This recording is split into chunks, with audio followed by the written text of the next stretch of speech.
Yo guys, Andrew here with Dad Verb. I've reviewed a lot of baby monitors on this channel, but it's been quite some time since I reviewed one that I've been excited about. So in this video, we're going to dive into why Vava might be an option that you want to consider if you're a new or expectant parent. This is not sponsored in any way. These are my honest thoughts. So let's go ahead and dive right in. So Vava is a non-connected monitor, which means it's not connected through Wi-Fi like other popular monitors, including Owlet or Nanit. With this monitor, you're going to have local viewing that is accompanied by a parent unit. Now, Wi-Fi connected monitors can be viewed remotely from anywhere in the world, right? And they also boast a ton of other advanced features, but after 3 babies, I have a better understanding of why those features might not be something that you want to invest in. In some cases, it kind of just depends on your personal preference, and I'll get into that toward the end of this video, so stick around. But quickly overviewing the features of the Vava, right out of the box, you'll find the monitor unit, camera units, power adapter, and the user manual. The one that I'll be showcasing throughout this video is the dual monitoring system that comes with 2 cameras. Now, setting up each camera is super easy, which is what I love about non-connected options. It's basically plug and play. You connect the camera to power, turn on the monitor, and then they'll just pair automatically. There's no account login, no app. It's very straightforward.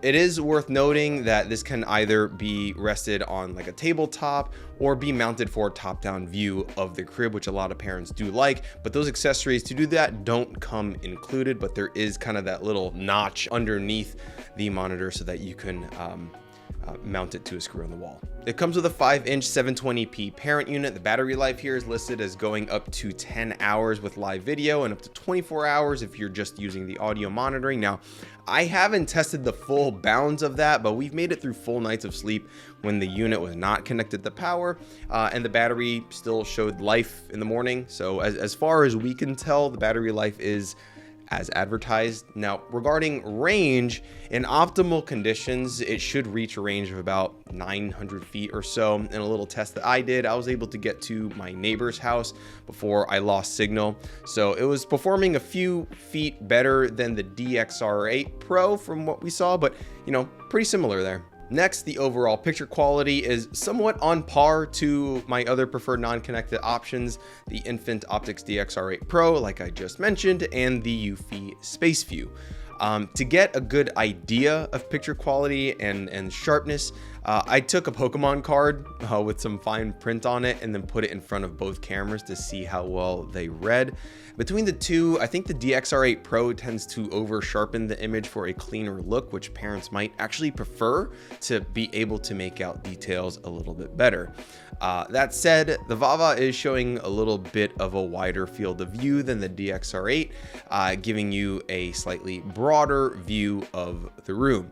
And for the record, the Vava tends to have slightly better high dynamic range when backlit, but really that does not matter at all because the overwhelming majority of the usage is gonna be during nighttime. So comparing those night images, they are actually comparable. I noticed that the Vava was able to pick up this infrared light coming from our Nanit monitor initially. That was kind of above our daughter's crib. But when we turned that off to get a better view of things, I was able to get a decent, albeit slightly pixelated image from Vava. Overall, it is pretty much on par with the competition. If we're getting into the nitty-gritty though, you're getting a cleaner image at night with the DXR8 Pro, while the Vava is a little bit muddier, particularly with those face details, and that's especially evident when you're zoomed in. But when it comes to getting a quick view of your baby, this really does perfectly fine. Now, quickly going through the functions of the parent unit, you can enable a 4x zoom with a single touch. The camera also has real-time audio monitoring, so even if the screen is off, you can still hear for the baby,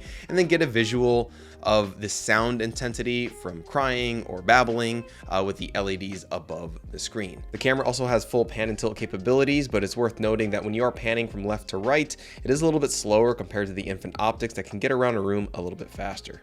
Now, what you can't do with a single touch is adjust the volume and the brightness. And this right here is one of the things that kind of bothers me the most about Vava, because I don't think you should be made to click through a menu to access those functions. With other options, those come standard on a parent unit for easy adjusting, as they should. I find it pretty inconvenient that you have to click menu and then make the selection before having to toggle the volume and the brightness. And given how often we do that as parents, it can get pretty annoying. Moving on, the unit has a few other things that you can toggle, including temperature read settings and the timing before the screen sleeps, but the main function of note is the multi-view option. So you can connect up to 4 cameras with Vava and view them in one of 3 different ways. So first, you can set it to view a single camera like you've been seeing up to this point. Second, you can do a split screen view where you can monitor both cameras simultaneously and then toggle which camera the audio monitoring is going to be coming from, which is highlighted by that grayish green box. Now, surprisingly, a lot of monitors actually don't offer a split screen view, so this feature alone is a very compelling selling point to a lot of parents. And then lastly, you can set it to rotate periodically through each of the cameras. So if you're a new or expectant parent of twins and you were looking for a monitor, this would probably be the one that I would recommend, since you could mount both cameras downward and then with the split screen view, be able to see both cribs at the same time. Now, quick note for you guys, in case you are shopping for baby gear, I have an awesome free guide that lays out some of the best options that you'll be able to find by category, including monitors, strollers, car seats, and more. If you want, you can check that out. That's going to be linked in the description of this video. I think it'll be a helpful guide for you guys. So wrapping up with Vava, the single cam setup sells for $179. The 2 camera bundle goes for $279, I think.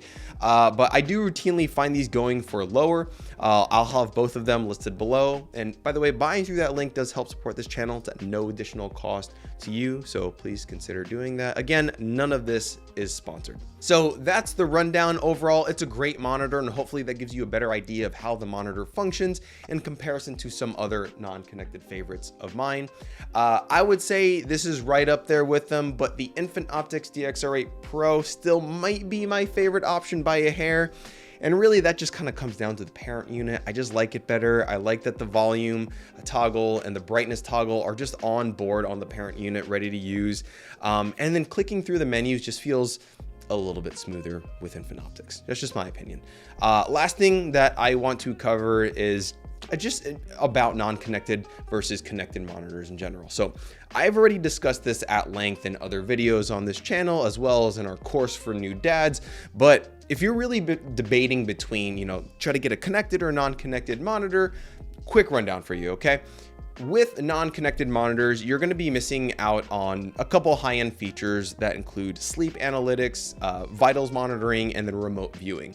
And some of that will typically come at the additional cost of a monthly subscription on top of an already high price tag. So I have personally tested and used said options for years. We're using Nanit right now, right?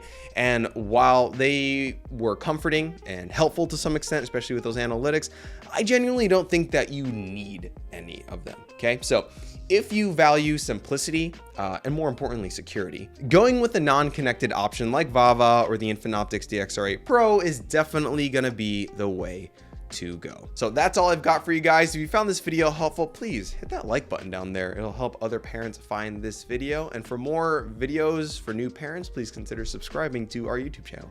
Thanks for watching this video and come back for the next one. God bless. Later.